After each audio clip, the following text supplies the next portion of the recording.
Today we have Hamish, who's a director of Plus in New Zealand. We're going to have a very interesting conversation around the industry and the challenges that New Zealand faces, including the great brain drain. Let's jump on in. Fabulous. Hamish, thank you so much for joining us today on the podcast. So, Hamish, do you want to tell us, you're the director of Plus in New Zealand. Tell us a little bit about what you do and who Plus helps. I'm one of the two directors of Plus Studio in New Zealand. My business partner, Matthew Charles, runs our Christchurch office, and I'm sitting here in Auckland, where I lead the Auckland team. We're about 16 people or so across both offices. We operate as one business in two locations, so one in the north, one in the south of New Zealand. And who do we service? Well, we're a generalist practice, really. The DNA of Plus Studio originated in Melbourne, and the design and construct ethos, I guess, that Australia does so well. And then Plus came to New Zealand about a decade ago, 11 or 12 years ago, actually, started in Christchurch. So one of the people from Plus Melbourne sort of was sent out to the colonised New Zealand, if you like, and established an office in Christchurch, but then pretty quickly won a design for apartment tower here in Auckland. The Pacifica. Right. Was that, if you don't mind me asking, obviously Christchurch, was that the post-earthquake sort of rebuild? That sort of was a driver? Because there was a lot going on in New Zealand. No, not necessarily. He was keen to just live somewhere differently. He always said that, if he wanted to live in Sydney or if he wanted to live in Brisbane, he would have gone there. But going to Christchurch just had that different feel. Yeah. And so Christchurch still retains that feel that it has at the moment, even post-quake, all the rebuild of the city. And look, I mean, I'm a massive, if anybody's listened to the podcast before, I often talk about Kiwis seem to be my favourite people. Let's just get on with it. I just love the sense of humour. Sometimes I miss half of it, but that's the vowels you can't understand. Yeah, well, at least yours sounds better than ours does half the time. I prefer the New Zealand accent to a lot of Australian accents. You get off the plane, you come back into the Australian airport, and you're like, oh my God, do we really sound like that? This is terrible. Yeah. Don't worry, we have the same thing. When I moved home from some time in Melbourne, and I heard the newsreader on the 6 o'clock news. One of the first times we turned it on, I was like, oh my God, we really do sound like that. It's just sort of what you get used to for a while. So obviously you've worked in the Melbourne market and then New Zealand as well, and obviously a New Zealander by heart. Mm-hmm. I mean, New Zealand is one of those fantastic countries. I think, as you said in a bit of the prelude, it's the furthest away from lots of places. And as we also spoke about, that sometimes actually a lure for people too. I think it's an extraordinary country, and obviously it's one of the most beautiful countries in the world. So tell us obviously a little bit of your history as well and how you got to where you are today. I'll try and give you the condensed version. I grew up in Manawatu, which is sort of a rural region, a couple of hours north of Wellington. So I went to architecture school in Wellington, then kind of stuck around after that for a few years. I got registered in Wellington, and then around the turn of the millennium, thought, well, it's time to look outside and see what else the world has to offer. And I took a trip across to Ireland, thinking that was the great saviour of our industry, or perhaps what year was this? That's always questionable. This is obviously pre GFC. Oh yeah, quite some time pre, and that it was the time of the Celtic Tiger, but its roar was becoming a lot more muted by then, and I thought, I'm not going to stick around here for just picking up what the pieces that are left. And I washed up in Melbourne after a little while. And thought this is a pretty cool place. I was getting pretty low on money, and an ex-employer in Wellington reached out to me and said, we've just won a project for the new Inter-Islander ferry terminal. Do you want to come back and lead that? I thought, well, at least that's something. So I could go do that for a while. That never got built, but worked on that for a spell, and then headed back to Melbourne and did just over 2 years. Yeah. Few practices around Melbourne, which was great because it was exposure to different market. Whilst Australia and New Zealand are very similar, we've got some little intricacies which differ between us. And what do you say they are? Because I obviously work nationally and across all. Yeah, it's that interesting. We don't have a federal system, so we are New Zealand. We don't have states. We have New Zealand, and then we have some councils. Yeah, I think we have near. It's not this middle band you find with us in comparison to states. Yeah, look, we've got enough bureaucracy here to go around as it is, so we don't need to add all that rubbish on top. But population-wise, we are smaller than Melbourne. Yeah, in totality, and so look, it's market scale. Right? Yeah, Australia offers that. That sort of the worldly scale that we probably miss here. Yeah, yeah. So I'd just say, look, just back to Pacifica, it's New Zealand's tallest residential building still. It's 54 stories. Yeah, right. In the majority of world cities, if you like, that's kind of peanuts, right? So it's by degrees, but our scale brings the delight of living here.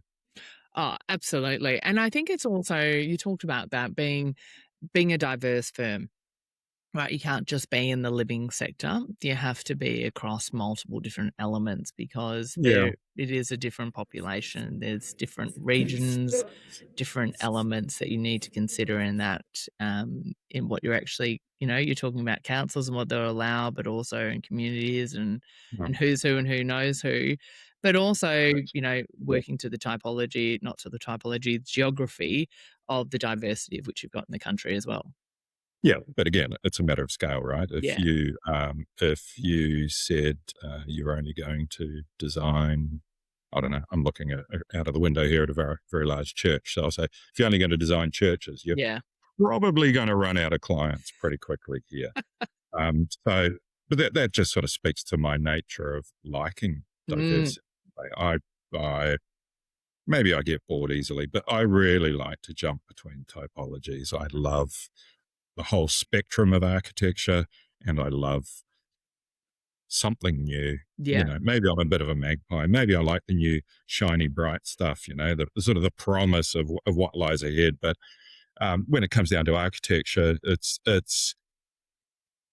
architecture is all about people. That's really. Right. And it's all about humanity, and it's just understanding how people are thinking and how you could give them back those thoughts as a built representation. That's the real buzz of it. Well, and that's what I love. And I was just in Sydney. We had a bit of a chat about that beforehand. And then I've lived in Melbourne too. And it's fantastic when you see where areas are activated. And this is why I love, I walk around, my partner's like, we're both at this event. What do you think first? I'm like, I love how much effect our industry can have.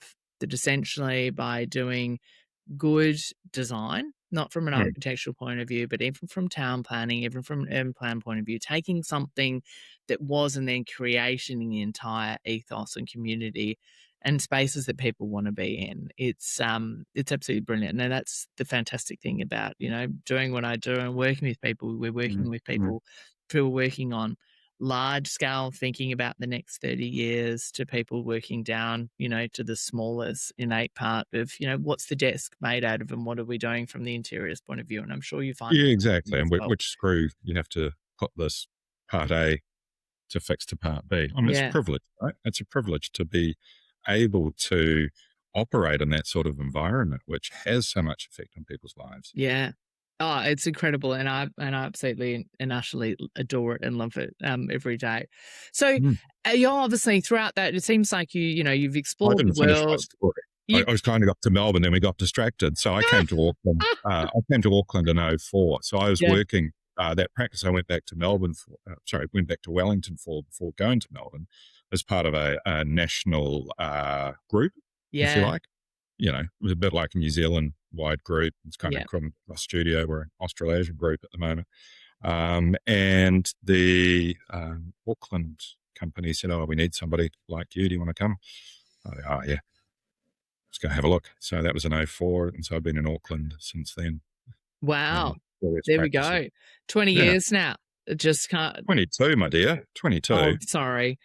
I must say, I often have to look down. I'm like losing. I think it's the older you get, the more you're losing the years. I'm like, oh, no, we're in 2026. Well, I think the older you get, the faster time goes, right? There is an entire. Recording this on 1 May. I mean, how did that happen? So let's so then obviously throughout your career you've flown around, you've done different things, and then you've ended up being a director as well. So how did all of that sort of come about, from going from just being an architect into turning into a director of a firm? Well, the second practice I moved to in Auckland after maybe 2.5 years is where I weathered out the GFC, and we did some neat stuff at that place. And we also, actually the GFC, seeing as you raised it earlier, I got a phone call. I'll never forget this. 5 p.m. on a Thursday, we were doing an apartment building for a client, and they said, "Stop drawing now, stop everything." And that kind of speaks to, in many ways, the architects are the canary in the coal mine of the economy, because it's pretty hard to ring your builder and say, "Yeah, don't pour that concrete slab at 6 a.m. tomorrow that you've got 20 concrete trucks turning up for." That doesn't happen. But you tell your architect, "Stop drawing lines." I think you kind of, anyway. And I think that most other people, I mean, that is the GFC. People don't realise how quickly it hit, and essentially how quickly everybody has to put funding on hold, and what effect that had. I mean, I know people personally who unfortunately went bankrupt during the GFC. There were some terrible consequences. Yeah. And I think this is the fact. I mean, we had sort of had a bit of this conversation before of, generally you will see an economic cycle of every 8 to 12 years, and you'll see go down and to rebuild. I think we're in a very interesting time now of what we're dealing with. That, COVID had an effect. It meant that a lot of governments, if we look at Melbourne in comparison, or we can talk about the effects of New Zealand, trying to do a lot to keep everybody safe and do that, but also had terrible effects in the built environment. So I'm personally from Melbourne, watching businesses in the entire city essentially that had evolved over and been activated over 30 years kind of overnight turn off and hasn't really, I don't think, recovered in the same way. And then what that has then just meant with obviously interest rates, and we've got massive inflation rates going on as we're recording this right now, that's having massive economic effects. And that's, I think, something we spoke about before, is that often people are in the industry haven't actually experienced a downturn yet. No, it's interesting, isn't it? I was so my final year of uni was 93, and there was an Asian financial crisis at the time. And the recession we had to have in Australia, that's what Paul Keating said. Yeah. I'm not quite sure if I'm remembering this correctly. I think I am, but I'm quite sure our lecturers took delight in telling us that we'd be bloody lucky to get a job when we left, because 2 or 3 years prior to our graduation year, that was the case. A whole lot of people left the country, etc. And yet, when we came out in 94 and started looking for jobs, my recollection is everybody that wanted a job got a job. And so that was timing. So what I did was I always liked to make things, and I made these beautiful little boxes for a CV. You've got to stand out. You've got to be a bit different. And so I looked at, back in the day, Yellow Pages, I look at a map of Wellington, and I go, all right, I'll start from the top end of town and I'll work down. And I spent a lot of money at the time on laser color copying. It just sort of become commercially available. I had all this bloody stuff in my bag. And of course, the first one I go into, I get a bloody job. So, you didn't even have to work that hard. That's the best outcome. No, exactly. And I think, so I stayed there till I got registered, and that was just, I got a good technical learning from there as well. But they had a lot of faith in me and just let me go for it. Well, I think there's two things I've picked up within that story. One is that sometimes in this industry, it is just the luck of when you come out. You know, you could come out now and it can be a bit tough.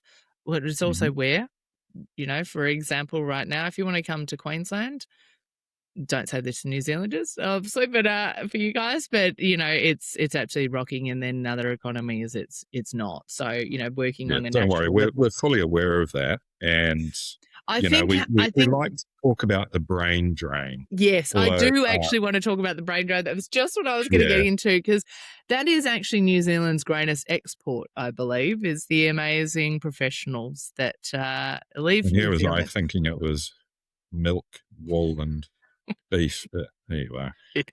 It's our greatest loss. Yeah. I'm not sure if export. I think it's about losing talent.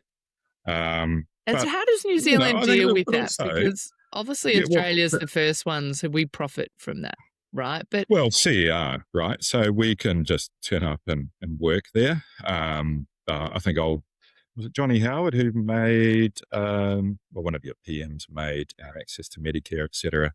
It required a bit longer to stick around to get that. But look, we had a prime minister in the, he probably said this in the early 80s, that New Zealand moving to Australia raises the IQ of both countries. So take from that what you will. But it is a constant thing that we sort of, fret about over here. But I think the less we worry about that, the more we just get on with it, right? You go out, you get to experience different things, and then you come back. Of course. For the reason. And I often do find there is a part where people get to a sort of stage in life, and it's generally that wanting to have the kids and that part where it's like, I actually need the support network or what I need around or that amazing lifestyle that I had. So in essence, I always say that people often go off, they get experience. And I think that's one of the great things about what professionals in this industry can do as well. And architecture in particular. It is an international profession, right? Like I have a commerce and law degree, and I didn't want to necessarily do law, but I think about it, it's like you've got to go and get re-registered. There's a lot more. If you want to be a medico, you've got to go. Yes, architects, it's still not registered. You need to go through local, but there's a lot more. And now there's the, it's not for New Zealand, but there's this whole sort of realm of now going with how can we make it easier for people to get registered. And in most countries, there is if you're going to the UK or Australia from New Zealand or bounds coming back, there is obviously recognition within that. It's a little bit to do, but you can still go and get a job and still practice quite easily. Well, I got a little bit of insight into that because I'm a registration assessor for New Zealand. Oh, great. Architects Board. I've done that for a little while. And we've got reciprocal agreements with a whole lot of other countries, but APEC is a really good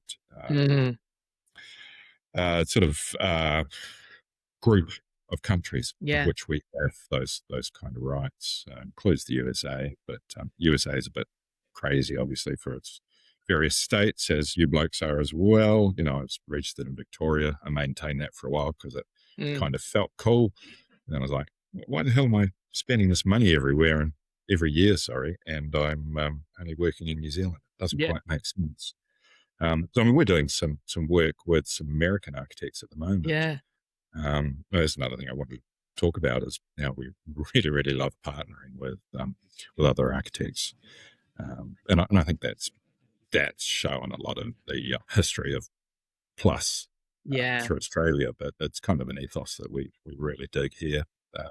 You can't be everywhere all at once. You can't be an expert at everything all at once. So why not bring in some mates and just try and have a bit of a good party of it? Well, I think that's actually we'll talk about the challenges a bit, but I think that is actually one of the opportunities for things that is ahead. I mean, we had a podcast on doing JVs and partnerships and more with clients, we're having that conversation that, the future may not be large organizations. it may be, and if you look at architects, so often people don't realise this, that about 75 to 80% of businesses across the industry, but particularly for architects, it's quite large, are actually under 10. Oh, And yeah. then you're only talking a few 1 or 2% who are actually open. Now, for architects, if you're looking at the engineering firms, a lot of the engineering firms are big internationals, because as soon as you kind of get to a size, the engineers just love getting to a size, selling out, and then being bought out by a big firm. That's not Well, quite. I've got my own story of that. Yeah, That please do. yeah. Oh, now? Yeah. Okay. So after the GFC, I moved to a practice called Creative Spaces, which was pretty well established here in Auckland, and office in Wellington. And Creative Spaces was essentially half architecture, half interior design, but also had a fit-out management side. So we would kind of build the interior designs as well. A little bit of D&C element there, yeah. D&B, as we like to call it. Okay, all right. Design and build. Anyway, right. Yeah. And then lo and behold, an offer turns up from one of those big multinationals called GHD. Anyway, by that time I was a director at Creative Spaces, and so we ended up selling for many complicated reasons, of which it's probably a whole other podcast itself, but we will just accept the fact that we sold. And I got to GHD and they said, well, you can run architecture for New Zealand. So that was interesting, because I'd always traditionally worked in smaller practices. Yeah. That's always been my overriding desire. I've kind of talked to some of the bigger ones over the years, but maybe it's just me, but I always had a fear I'd just be a number in the machine. Yeah. And so I turned up the big multinational, and essentially you're a number in a machine. And, we were really, really concerned about our business culture surviving. Mm-hmm. But of course, it's just by the nature of it. We go from a company of, I think we were about 30 people when we moved across town, to a multinational multi-dis of around 10,000 people. Of course your culture is going to get small. So maybe we're deluding ourselves. But anyway, that was a really fascinating experience, as much as anything else. Well, actually, and it could be a whole other podcast, because it gives you a whole in itself, because that is one of the things when people are often thinking about succession, and some firms want to build up to have that done. And sometimes there's a knock on the door. Other times there's a process that you're, going through to potentially find if there's that right. I think the other interesting thing is architecture firms becoming part of multi-dis firms, or sort of more engineering-led. How was that experience? What was that like? Because there's pros and cons, and everybody will have a different experience. 100%. Well, I think what became evident quite quickly was that the architects, as we tend to naturally adopt the position of lead consultant. So I found myself having to go and apologise on behalf of the multi-dis teams for some things that hadn't gone quite well on projects. And I'm like, well, gee, I just turned up. I didn't really know what's going on here, but I'm sorry. But we would tend to assemble the project teams within the company, and go and pull all the various parts together, but also then be responsible for the financial performance of the projects. And it was a bit like herding cats at times. It's such a big organisation, but when it worked really well. I realised after a while it wasn't really my primary motivation in how I wanted to operate as an architect. And I'm definitely much more at home here at Plus, where we had a rebrand in ourselves. We've been Plus Architecture for forever, for the whole existence of the company. Now we're trading as Plus Studio. And so we're sort of, the term architecture has morphed into studio, because we want to be seen as being able to provide all sorts of design responses. Yeah. So And it's interesting, even here, tried to go for, we have won and successfully delivered some interiors projects, but sometimes people say, well, why would we want to employ you? You're architects. Right? Well, okay, that's a bit blunt. So, look, it felt like the time was right. Yeah. Spunky Well, and new it's bit funny of too, isn't branding it? with it, off we go. Because at the end of the day, it is design, right? It's just exactly. You were mentioning earlier, the privilege of working in a industry that looks about, placemaking, kind of, if you like. And it's really interesting. One of the things I loved about creative spaces, well, it was really overt about architecture and interiors, because I've always struggled with the concept that the architect does a building, the interior designer does the interiors, the landscape architect does the outside bits to the boundary, and then an urban designer might do a streetscape. It's so fragmented. And of course, when things are fragmented, they don't properly knit together, do they? So my philosophy is that architecture has never started and stopped at the front door. It's about the entire sort of process of approaching a building and experiencing the building inside, outside. Well, and the funny thing is, that's what you learn at university, right? And then of course, and then we all did out. design courses, et cetera, et cetera. Look, the first job I was in Wellington was awesome. We did huge amount of work for Air New Zealand. So within a year, I was sort of flying around, sorting out Air New Zealand lounges. I mean, you're in Queensland. It just so happened that we coincided with the new Brisbane airport, and so I went to Brisbane for a day, and I remember taking the signage, which was made in Wellington, and a bag across with me to be installed, and then I had to go and set out all the furniture according to our furniture plans. Oh, amazing! And that was a real buzz for just a dumb kid from Manawatu, 1 year into his career. And I remember the immigration dudes at Brisbane Airport gave me a hell of a hard time because I was carrying in commercial goods and not declaring them for a duty or whatever. And I had to say, whoever the guy was at who ran the airport, I said, can you just give, let's say, Mick, that's a good Aussie name, and can you just give Mick a call? And let's just call him Mick. But I remember he was really into glass. He was like, pink and grey, mate, colours of Queensland. Anyway, that was a laugh. But interiors was incredibly inherent to that business. Yeah. And it just made sense to me. Well, and it is. I mean, I worked for a firm called Grey Pucks, and there's a lot of firms that, it's coming from that. We used to talk about, building buildings from the inside out, right? Yep. So, and that is coming from that, architects at the interior architecture or interior design, whichever you want to put on it. I mean, most of the time, we've got clients who are like, they might be interiors doing architecture, they might be landscape working, and that's where I think this world of partnerships is important and moving forward. But also, I mean, it's quite funny to somebody who's not in it.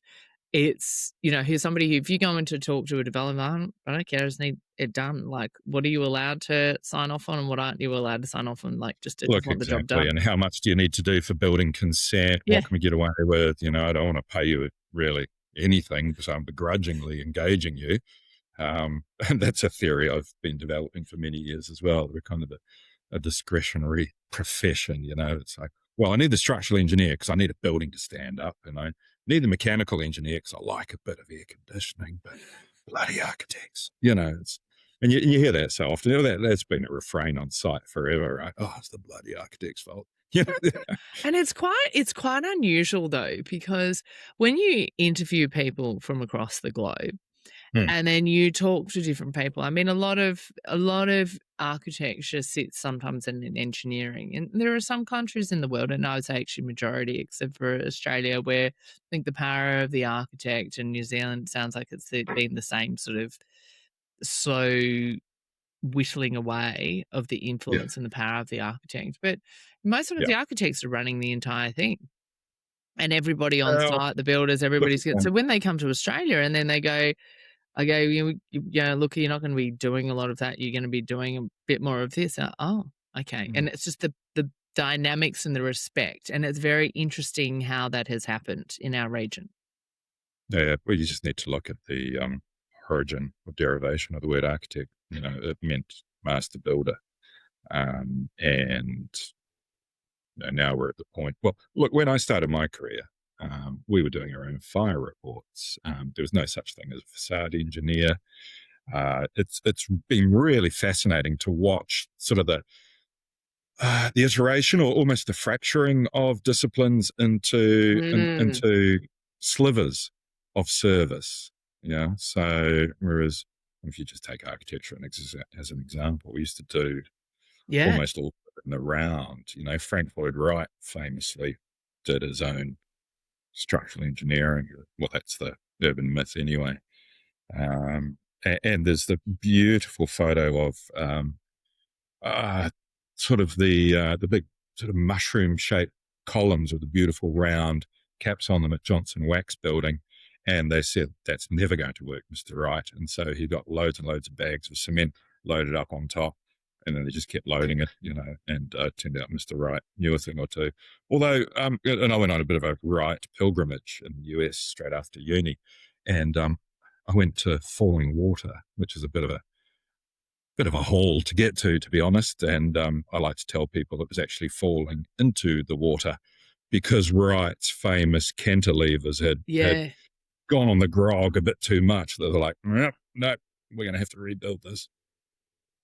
Well, I think it is that, nowadays there's just a lot of risk. And if we look at, I don't know if you had the same problems, but obviously we did probably from the UK and where all the insurances came after all of those fires and specifying, and you see those in different ways. I think as a profession, architects are quite risk adverse sometimes in doing it. So it's the design, but I don't want to take that risk on. This would be it doesn't mean it's godly, this is my observations. And we've seen the power of project managers coming in a lot more, and that has changed, whereas architects are still the project managers on certain size of projects. It's just sometimes it's interesting, isn't it? We have a lot of conversations here about those sort of allied disciplines, and a lot of times we could do that. But when it boils down to it, when you're in a really big, complex project, yes, you really need those people on in. And as long as you're all, sort of rowing in the same direction, absolutely. Then generally they add value. But it's, it's like, I guess it's like anything, right? There's the bad apples kind of sour your impression. Well, it's also when people get the politics, and I think that's one of the biggest things is that one of the most important skills is, as you said, it's all about people, right? And we've mentioned this before, project can either be going really well or it can go really badly. And majority of the time, it's not much to do with project, it has more to do with the people involved. Oh, look, absolutely. And, I like to try and espouse the facts of life to my graduates here. But I tend to tell them we're really a game of two things. We're in the communications industry, because we don't actually make anything except a set of instructions on how to put something together. So we're kind of like the super people at the back of IKEA making all the flat pack drawings and things, right? And we're also in the game of psychology.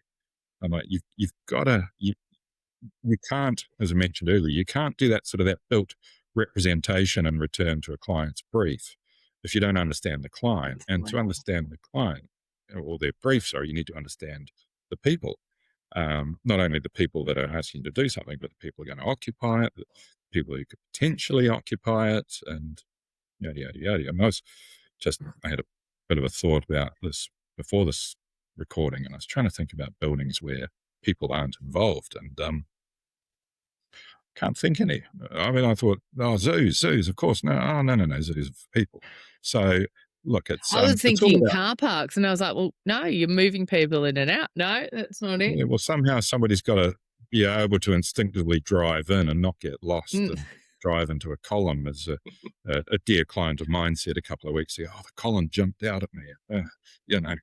Okay. I But often it's all about sort of a response to humanity, right? yeah, And to get there, you've got to find a level of communication and understanding with the people who you're working for and with. And when it comes to contractors, there's nothing better.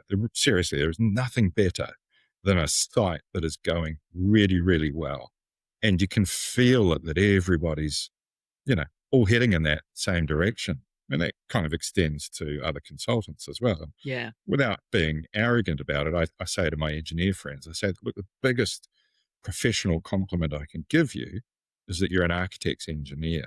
And that sounds incredibly cocky, but most of them get it. They go, yeah, I know. Because we have to come up with that almost sometimes ephemeral response to somebody's brief, their desire. And then we have to, if you like, sell them the dream. You've got to get them excited into it. You've got to, show them this response to each of these items, which is really important to them. And we've done that, and then we bring in the engineering squads, and if they can buy into that belief, figure out how it's going to make it work and stand up. Exactly. But by the same time, we're not so arrogant that we're going to say, no, that's it. If the engineer says he's got to stick a column right there, well, we're actually good enough designers that we can incorporate that. And figure out, what it's going to be. But it's like, it's a job of people for people. It's not rocket science. Oh, and I think that's one of the things. You go to university and you learn all about, you're talking the design, or if you're an engineer, you're learning about this, or, project managers, it's all about how we're actually going to make it happen. And, the builders is how we're going to actually coordinate a bunch of people on site to actually build this and materials where we're going to get it from. Yeah. It is 100% a people game at the end of the day. And I mean, there can be challenges we've spoken about, but it can be also the joy of it, of actually having, I think one of the best things that you guys get to do, right? I deal with people, right? But I don't have anything tangible to walk past. If I do something 2 or 3 years later, things could change dramatically. Hopefully have you had an impact on somebody's life? You guys literally get to go past a building, and everybody who's in this game loves it, that I had something to do with that. I built that, right? So the architect, or I designed this element, or the engineer made that happen, or the builder, or the tradesperson, I had something to do with that. And the thing is that you get this legacy of tangible things. There are very, very few professions and very, very few industries, except for this one, where that exists. Gee, I hope my grads are listening to this. But that's the privilege of it all, right? Yeah. That's, in reality, we are in a very privileged position. Clients give us lots and lots of money. Well, figuratively speaking. Don't quite give so much money. They've got this problem. How do you optimize this? And let me rephrase that. They let us. Well, can you do it with the money use their budgets wisely. All right. But there's responsibility and there's reward in that, and it's really gratifying. Well, and that's what we spoke about before. Obviously, we've had Nick on, one of your counterparts, on, and that is it. You can design something. An architect's role is also to create more value. Now, sometimes that can be a monetary value, right? If it's in a commercial part, how do you create value? Something that has more esoteric value. Perhaps somebody wants to stay in the same spot, but this is, I now live in a spot where I just do not understand how they did the design. Terrible, terrible design in the 90s or 80s in the Gold Coast. They needed to get better architects, right? You mean it's a suburb or it's a building? No, just in general. It's just, I don't understand how working with architects, things were designed in the way they're designed. Zero consideration for environments and even sun placement and stuff like that. But that's a whole other thing in itself. Well, no, not necessarily, because you need to acknowledge that not every project is a dream, and you don't always feel, I'm so lucky to be doing this, because sometimes the constraints are such that, wow, look at this, you could do this. No, we've got to do it this way. Okay, all right. But in the end, there's a need, and we need to deliver against the need, right? So one of our things is There's no egos here, right? Yeah. We're not here for our gratification. We're actually a professional services company, and architects have this real dilemma of, are we artists or are we actually the master builder? So can we be airy fairy and flighty, and can we come up with the craziest design in the world, but also, geez, we've got to stop the water coming in a downpour, Well, that's right, and they're the practical elements, and I think that was one of the things that Nick spoke about. In a market where things are quite tough, it's how can you actually create the most amount of value. That's actually a challenge in itself. When you talk about that artist, I think sometimes, it's sometimes there's the architectural element of people want to make things beautiful, but then there's the element of how do we actually design? What is design? It's, you can go through all the theories, form and function. I think, whether it's actually figuring out, but you've got to work to the problem that's being solved, and what are the constraints. And sometimes the constraints are that you're not going to get to put in, fittings and fixtures of a certain value, or it's going to be this much per square meter.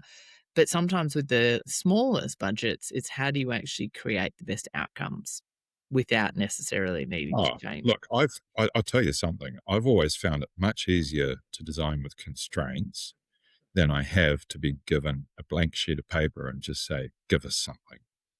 So maybe that's the way I'm made, but budgets are one of those elements you're always considering. And sometimes clients don't like to divulge the budgets to us, and we get quite robust arguments with them. So, come on, we've done this once or twice before.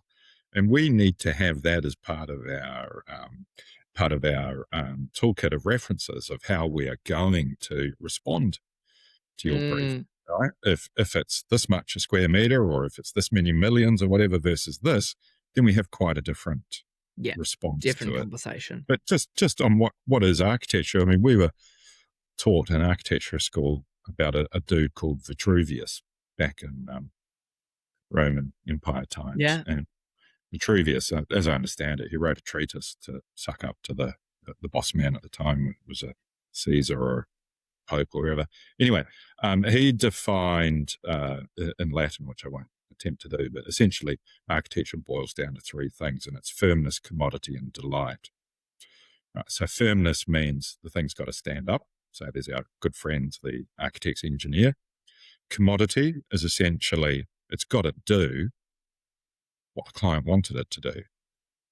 I wanted an office building. I actually didn't want to have a hydroslide in it and half a zoo on the ground floor and, So firmness and commodity you can take care of pretty easily, but delight has always been my driver. Yeah, and delight can be interpreted so many different ways.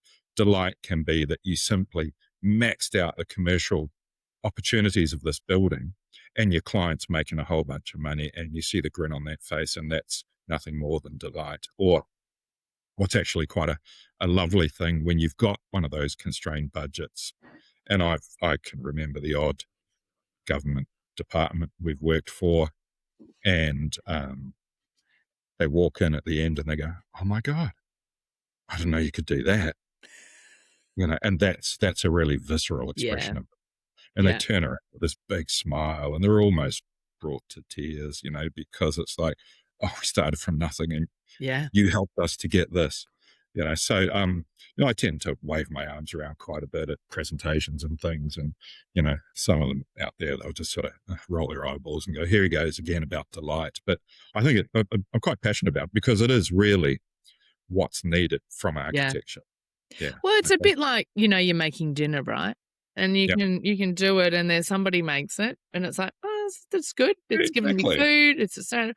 And then somebody else does, and that's like, and I'm terrible. I don't cut things up fine enough. My partner's very different. And then it's just a little bit of spice. Like I had noodles yesterday. There wasn't really much in this noodle soup, but it was just like the mixture of the coriander and this, and I was like, oh, this is amazing. This is, it's absolutely brilliant. It was after an after party, so it might have been a bit of a hangover element in there too. But I was... Yeah, you're probably completely misremembering it. But my point is, and I think that is, like, in essence, if you are going to look at that delight part, the architect's job is like the chef's job. is to figure out how you add that element or that spice or whatever definition you want to give that delight whilst keeping those two other elements. And it's interesting, isn't it? Because, you know, like the chef, we've made so many dinners ourselves, right? And we've got our secret sauces. We've got tricks up our sleeves, but we've also got that really well organized spice rack there. You know, so a bit of that and some of that and quite a bit of that one. Thank you very much. And how does this all taste to you? Oh my God, the delight's amazing. You know, and that's, for me, that's where the fun in this game comes. Yeah, it is. And I mean, it is. I mean, we often, you know, the first thing we ask architects is, you know, why did you want to get into this, right? And the reason we ask that, it gives us so much insight into the person, what drives them, because architecture, unfortunately, is not the best out of the entire circle of the industry to get remunerated. It is an area of passion. But I will say, if you look at how Maslow's hierarchy of needs, there's very, very few people who I think can reach self-actualization, right? Whereas I think a lot of people, in the architecture industry, do get to realize that, right? Just get to work towards a passion. Yeah. I think we're too quick to forget that in this game. I think we're too quick to forget the amount of privilege that we have, but also the amount of trust that people put in us. In reality, you know, we turn out a couple of renders and we can do all sorts of things these days and fly throughs. And personally, I miss the days of sitting at home and building little models and then putting them in front of the client, because the coolest thing, and I think this is what I used to do as a grad. I used to spend my weekends building models and I'd bring it in. The client come in without an exception. The first thing they do is put their face down and look in the window. It's hilarious. But, you know, these days we just drop it to a city. You know, the city's already modeled, and we do sun studies and wind studies and all sorts of things. Just click a couple of buttons. It's absolutely Or it amazing. is built with 3D if you do want it handled. But there is nothing, and that is the thing that, you know, and it's funny when you look at some people's photos and you see those models, or people still do build, you're like, you wish, but it's just not. Look, I've known in our processes that observing that is actually sometimes the most important. That sometimes people still go and just build it out, get a little bit of material, and just see and play with what that actually looks like. Because there is something about, it's a bit like typing. And these days, you know, we can all just dictate into our phones and it can write half of that stuff. But I still, you know, I've gone from writing to-do lists and doing all this. I still go back to handwriting, because neurologically there is a connection that we have with our brains that we have then with our hands. And I think there is an element that you still, in actually building the model, I wonder how much that is actually you're really getting a real esoteric understanding of the form. It's interesting, isn't it? I mean, look, we've just been doing performance reviews here, so this is quite timely. And I'm like, you know, show me the passion that you have in this, because you're a young professional. I can give you as much as I possibly can in the business, grow you, but it's got to come from within you. You've got to want it. And that, you know, an accountant or a lawyer or a doctor or whatever, you know, it's sort of the generalizing, of course, but it's usually the difference between being okay and being pretty good and better. And I do try and get my grads to sketch, you know, getting lost in the computer. Look, Revit we use predominantly. I mean, it's absolutely amazing, but it also does my head in, because they're sitting there concerned about millimeter accuracy when we're maybe in a preliminary design, and I'm like, I really don't care. I want us to understand this thing in its totality and all the responses that it needs to do. It's got to model this. Well, let's just start sketching it. And so, you know, I'm the dinosaur here. I'm not allowed to touch the Revit because I'm pretty good at breaking it, but I really do enjoy sketching. And I started on a drawing board, right? And I used to have to storyboard my set of drawings and get my boss to approve it. And then, you know, you had to be very careful what you drew, because you then had to go and hand print it, and you know, you made a mistake, Yeah. Well, if you couldn't scratch it out, there was a pretty good chance you had to go get another sheet of tracing paper and kind of start again. And you were looked at pretty sideways when you did that, right? And so I think that's always instilled in me an idea of composition, which I think is not only in how we set up drawing, but it's also how you compose a building, and also perhaps how you compose your argument to sell a design for a building, etc. And I do have some concerns that the stuff that I was brought up on is now is not really valued, and I can see that is to a degree to the detriment of our industry. And if we were to talk about AI and just the instant optioneering that you can get through AI, look, don't get me wrong, all of this stuff is awesome, and we use all of this, but at its heart, I think there is a risk of losing that human interaction I keep referring to. Right? Yeah. Well, that's actually one of the interesting things, just because I'm looking at the time, sort of finishing off on.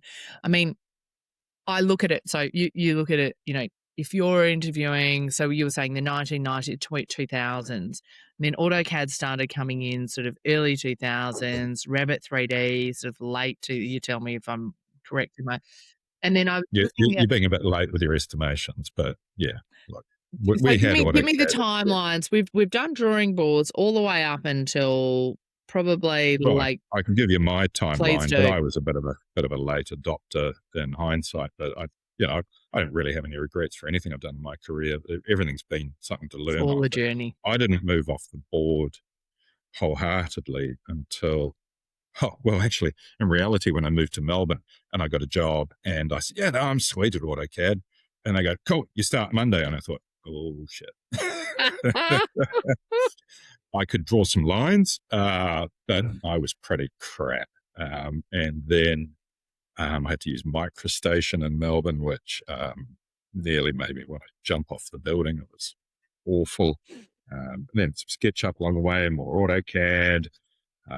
Early days of some Revit, which was fantastic. More SketchUp, more AutoCAD. And now it's sort of at the level of sketching and. So Revit's about probably 15 years. Most people can't sort of start to pick it up around 2009. I think AutoCAD I was using it in 04, 05, 06. Okay, all right.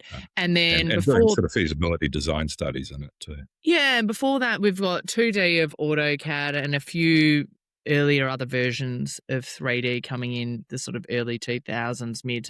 So my point is... Don't get ArchiCAD in there as well, and ArchiCAD's still a mainstay for a lot of practices. Especially for small firms, it still is. I suppose where my point to this is that I sort of look ahead and I go, well, where's this AI and where's this technology come? But then the other day when I was interviewing somebody, we were going through a bit of it, and it sort of just occurred to me that we're talking about the next 10 to 20 years, but if we actually go back the last 20 years, right now, mind you, I'm born in the 80s, sort of grew up in the 90s, and now when they start to talk about the 90s being like 30 years ago, I'm still like, what are you talking about? That wasn't that long ago.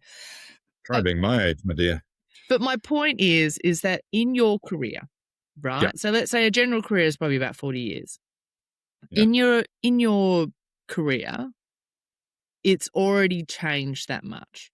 And we're so fearful of the change, and it's going to happen so quickly. We're talking about mega speeds. This stuff is changing and evolving. It's going to change a bit slower in our industry, I think, when it comes to actually producing beyond beautiful pictures. And as Nick, your counterpart, said, it's just another architect, really, and providing more options. But I think there's this big thing of, where it's going to be. But if we actually take a bit of a spec out, in the lifetime or the career of multiple people in the industry now, it's already changed so much fundamentally. So is it not just another tool and another way and doing that? But it comes back to what you were talking about, drawing board and using hands and sketches. Obviously look at it from a neurological point of view of that, the different skills, right? So if you're doing AutoCAD, you're still learning how to build. You're just doing it with a certain line. You start to get into different 3D parts. It depends how well your Revit set up, if you've got families and standards and all of that stuff. So it comes as more pop in. I have a feeling, and I will be surprised if it doesn't, but with the building codes being, quiet and people having standard ways of building things, I predict in the next 5 years, the documentation will be the next semi-automated element that will come. Love to hear your thoughts on that. No, I can't disagree with you. I see the AI, well, okay, so I get quite frustrated with our Revit software. I see, the whole sort of technology industry just evolving almost by the month at the moment. This AI to me just represents sort of a catch-all idea of how things are evolving at haste. And so our 3D software is a big cumbersome beast. I would hope that if you talk about compliance, for example, I would be hoping that, say, Revit or a plug-in engine on it would be referring to the building code, and we would be getting live referencing in there of compliance. I would also expect, I think you're quite right, I'd also expect that documentation is at least, say, for argument's sake, 50% assembled for us. Yeah. And say, well, you've got a concrete beam and a concrete column, and you've got a bit of steel and some timber and what have you, and a window coming in. Well, this is the general way it's assembled, and you take that as a framework and you develop that up. And it's, because virtually every building we draw is bespoke nature, right? That's an interesting thing about what we do. So I think that's probably where we're heading. There's also obviously the rendering front engine is unbelievable, and some of the things that Autodesk Format can do for front end feasibility studies are just amazing. You're taking weeks into hours in comparison. Well, I used to have to go down to the council in Wellington and line up and ask for a photocopy of an aerial photo of an area of the city of which there was a big grid out of reception. So I want F4, please. And we just instantly dial up the site, gives 3D 3D photo, I should say, or rendered photo at least, out of, I don't know, whatever pulls into Format, with the boundaries around. We can turn on or off the contours, create sections immediately. I mean, it's just, it's crazy, but it's not a huge iterative change from what we've already done. It's just a different way of doing it. And it's faster, and we digital, and so we can send a drawing to a client immediately, etc. But fundamentally, the same process has to exist. It's just that there will probably be automation. The only thing is that, there's a couple of things, I guess, is how much do you trust the computer? And also, where's the delight? Well, and I think that's going to be the interesting thing, because at the end of the day, AI doesn't think. It's going to learn from a bunch of principles. And I mean, that's where our brains work anyway. We do learn from, but it's that I part of coming up with fresh ideas and fresh thinking. Yeah, well, but by the nature of AI, it's mined existing ideas, right? I mean, Dr. Paul Walker he used to take us for theory and crit when I was at Victoria University.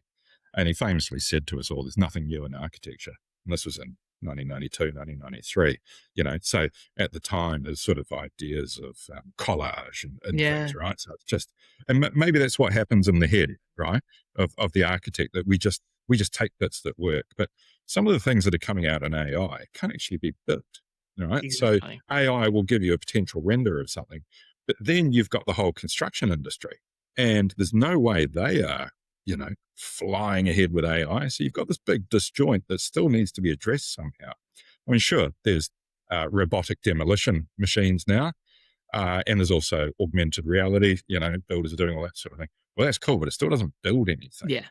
Yeah. So we've got physical constraints there too. Yeah. Well, and I think this is probably coming back to the conversation around new learning. And it's about our brains and how we learn. It'll be very interesting to see what's going on, because, I mean, if we think in the last century, how quickly everything has changed dramatically. But I'm very interested in then what do you think that might look like if you are not learning? And we see that all the time. It's like people getting in, it's like, oh, you've modeled it in Revit. Great. Where's the documentation that's going to tell the builder of how he's going to build it? Is what you've just drawn actually going to be built? So same sort of part. Exactly.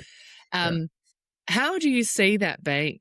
to the principals and what to teach your graduates? Is it going to be more get out to site? Great, we don't need you, spending majority of your first few years doing the documentation. But this is going to be my question for firms of how do we now teach these skills when so much can be potentially automated? Yeah, it's fascinating, isn't it? I mean, I still believe grads are sponges. Well, they should be sponges, and essentially you should expose them to all sorts of, well, to extend the analogy, to all sorts of puddles around the place, and they need to just soak it all up, right? And maybe, each part of the game is a different color and they've just become a spongy rainbow, but they've got to experience still what this game is about. And we're still largely quite a traditional profession, Yeah. right? It's essentially, sure, we've got computers doing wonderful things, but like I say, we've got to come up with an idea and it's got to go.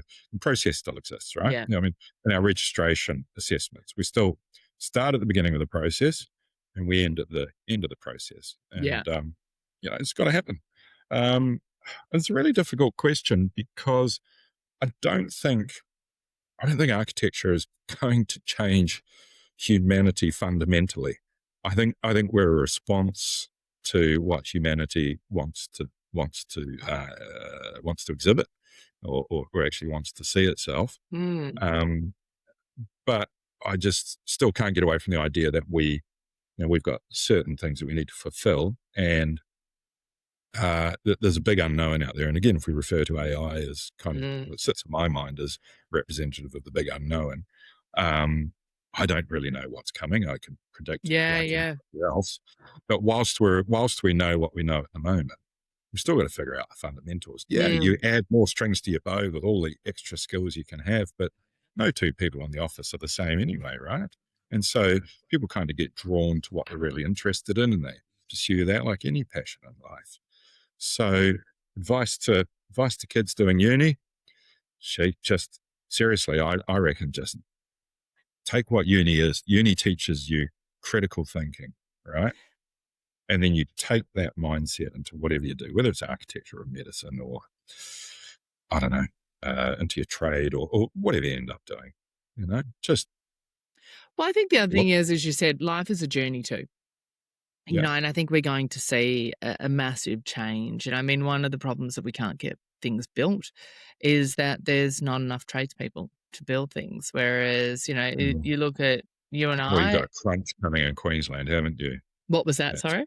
You've got that crunch coming in Queensland. Oh, we've got a massive infrastructure bill. We're about your 200 Olympic construction is just going to subsume everything. It's going to take over.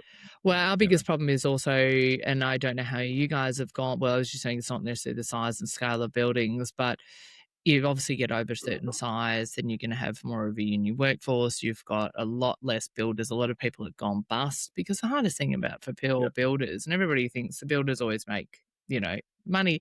And yes, they do, but if you think about it, they've got to carry the labour costs, they've got to carry the material costs, they've got to take on all of the risk at the end of the day, and their margin rates are actually the lowest percentage margin rates out of the whole percentage. It's just they get to build the $250 million building, so that percentage is very, very small, but it's a very, very fine line to what's doing. It's massively risky. Absolutely, business. And that's why we see so many. So you've got, at the end of the day, though, it is all about the trades, and there isn't enough trades. And the problem is that those trades, where I'm based, they're being paid a lot of money, and there's a lot of demand, and you can go and work on a certain site and get paid a lot.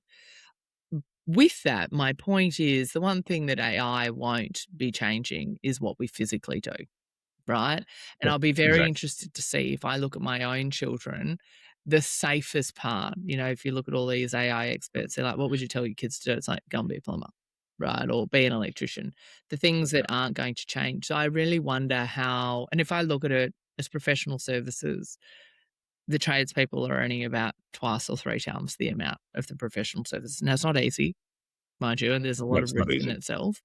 But I really wonder in the future ahead how many people are going to be looking at parts that can't be automated or artificial intelligence isn't going to be. Our education system is going to be very different. The way of how we interact and what we do. And somebody with young kids, I kind of go, what does this look like? But at the end of the day, your words around life is a journey. That wasn't necessarily words, but what you've done, every part and element that you've seen along the way, the tech will change, the elements will change. But at the end of the day, the game doesn't really change.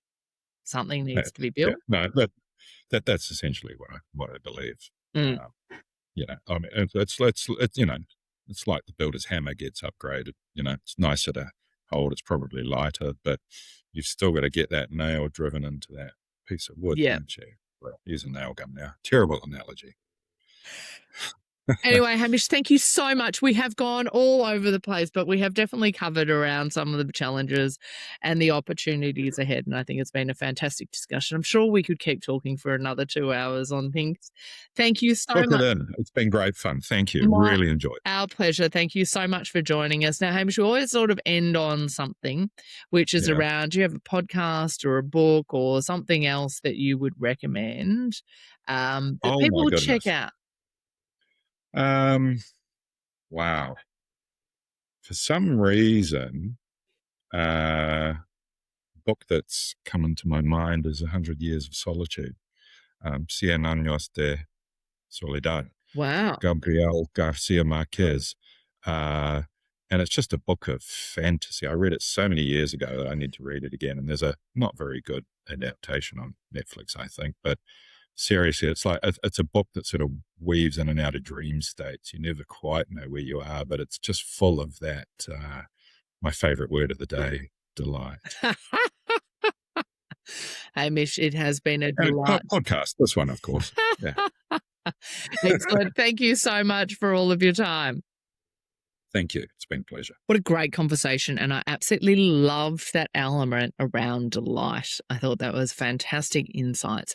And it's one of those things that no matter how much technology has changed in the last 30 years and is going to change in the next 30 years, that is the real part, the chefs, really, could we call it, of the industry that architects can bring. And it's something that I think that everybody needs to focus on in how can you actually bring that and enjoy it as you're doing it along. Thanks, Hamish, so much for all his time, and it's been a great podcast.